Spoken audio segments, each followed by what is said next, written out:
नमस्कार साथियों। आज की इस वीडियो में हम टेंस के बारे में बात करेंगे और कुछ उस पे आधारित एक्टिविटीज़ करेंगे। तो आइए शुरू करते हैं। यहाँ पर अपने को 5 एग्जाम्पल दे रखे हैं वाक्यों के, जिसमें प्रेजेंट टेंस यानी वर्तमान काल के बारे में लिखा है और उनके पास्ट टेंस यानी भूतकाल के बारे में बताया गया है।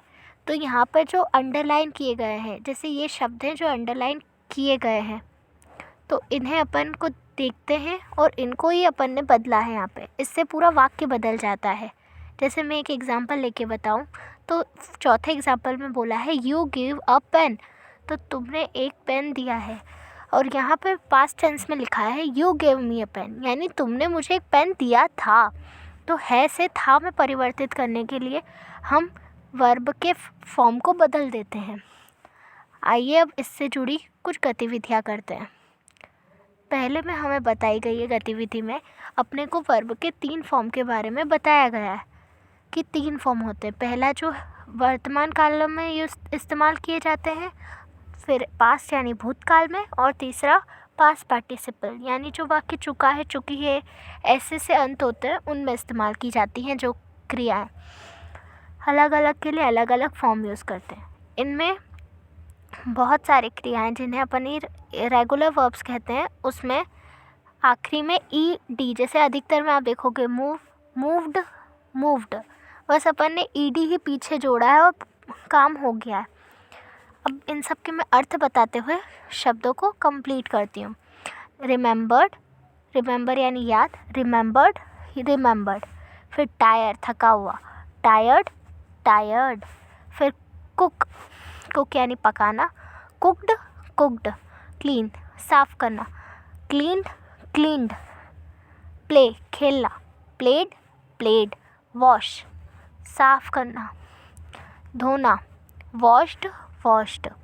अब आइए अगली क्रिया की तरफ देखते हैं, 2.2 की तरफ।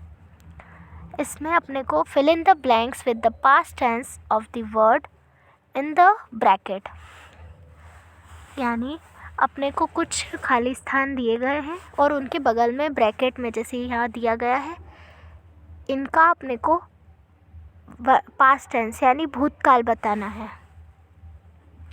आइए हम इसे कंप्लीट करते हैं। लिखा गया है देयर वॉज अ किंग, एक राजा एक राजा हुआ था। अरे क्या बोल, देयर वॉज अ किंग, एक राजा था। He was a wise, brave and kind ruler, मतलब वह बहुत ही चालाक, ताकतवर, काइंड यानी दयालु शासक था। Once a neighbouring king dash his country, अब यहाँ अटैक को अपन को अटैक्ड कर देना, इसका अर्थ हो जाएगा एक बार एक पड़ोसी राजा उसकी देश पे आक्रमण कर देता है। अटैक्ड यानी आक्रमण किया गया उसके द्वारा। ही dash the battle because luck did not favour him, मतलब वह जो जंग या युद्ध हुआ वो हार गया क्योंकि उसकी किस्मत ने उसका साथ नहीं दिया। अब यहाँ पे लॉस्ट अपन ने वर्ब का सेकंड फॉर्म लिखा है। फिर आगे बोला गया है many of his soldiers were killed, अब अपन ने किल्ड इसलिए लिखा, वर्ब का सेकंड फॉर्म है, मतलब बहुत से उसके जो सेना थी वो मारी गई, सैनिक मारे गए।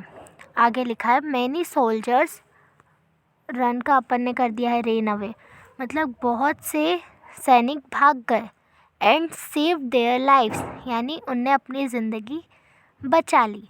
ऐसे करके ये पूरा पैराग्राफ कंप्लीट हो जाता है। आगे हम देखते हैं rewrite the paragraph by changing the underline words in past simple. अब यहाँ पर जो वाक्यों में शब्दों को अंडरलाइन किया गया है उन्हें अपन को पास्ट के, मतलब उस पैराग्राफ में चेंज करना है पूरा पास्ट में। अब पास्ट में चेंज करने के लिए अपन क्या करेंगे, जितनी भी क्रियाएं लिखी हुई है उनका सेकंड फॉर्म लिख देंगे, तो वो हे से थे में परिवर्तित हो जाएंगी।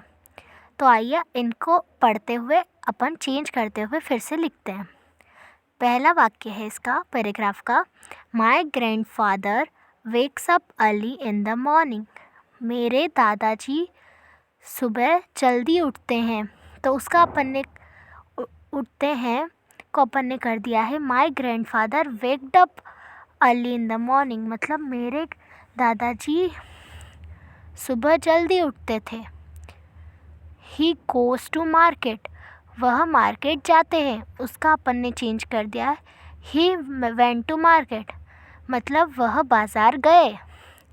ही बाइज फ्रूट एंड वेजिटेबल्स, वह फल और सब्जियां खरीदते हैं। तो उसका अपन ने कर दिया है ही बोट फ्रूट्स एंड वेजिटेबल, वे सब्जियां खरीद कर लाए। फिर आगे है ही कम्स होम, फिर वो घर आते हैं। तो उसका अपन ने कम का कर दिया है केम। तो he comes home, he comes home, वो घर आते हैं। उसका अपन ने कर दिया ही केम होम, यानी वो घर आए। Then he takes lunch and sleeps for about an hour, फिर वह अपना लंच लेते हैं and sleeps for about an hour, यानी 1 घंटे के लिए सोते हैं। फिर अपन ने उसका कर दिया है ही टेक्स का, टेक का अपन ने कर दिया है टुक, वह लंच, उनने लंच लिया और फिर वो 1 घंटे के लिए सो गए। स्लीप का कर दिया अपन ने slapped. In the evening he tells us stories from the Panchatantra, वह शाम को हमें स्टोरी सुनाते हैं पंचतंत्र की से। किताब होती है पंचतंत्र, उसमें कहानियाँ होती हैं। तो उसका अपन ने कर दिया है टेल का टोल्ड, मतलब उनने स्टोरी सुनाई। In the evening he told stories from the Panchatantra. Also he relate का अपन ने कर दिया है related to a several interesting events from his life, उनने अपने ज़िंदगी के भी बहुत से किस्से से उन कहानियों का बताया गया है। ऐसे इस तरीके से हमने आज की सारी गतिविधियों को कंप्लीट किया है। उम्मीद है आपको पसंद आई होंगी। धन्यवाद।